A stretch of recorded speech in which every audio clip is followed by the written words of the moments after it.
అందరికీ నమస్కారం అండి. ఆడపిల్లకి రక్షణ ఎక్కడ ఉందండి?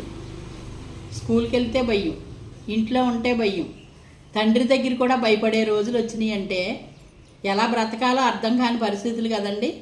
మన ఇంట్లో తండ్రి ఉన్నాడు, ధీమాగా మా నాన్న ఉన్నాడు, నాకు రక్షణ కవచంలాగా కంచిలాగా నన్ను కాపాడుతాడు అనుకోవాల్సిన ఆడపిల్లలకి ఏ గతి పట్టిందంటే ఎప్పుడే ఏ సిచ్యువేషన్ మారిపోతుందో తెలియని పరిస్థితికి వచ్చిందండి. ఇది వరకు రోజుల్లో అలా ఉండే కాదండి. తండ్రి కూతురుని పక్కలో వేసుకుని పడుకునేవాడు, ఎందుకంటే తన రక్తబంధం తన కూతురు తన తల్లితో పోల్చుకునేవాడు. వాళ్ళ అమ్మ ఉంటే ఎలా ఉండేదో తన కూతుర్ని తల్లి స్థానంలో ఊహించుకునేవాడు. అవి అనుబంధాలు అలా ఉండేయండి. ఇప్పుడేంటండి అసలు అర్థం అవట్లేదు.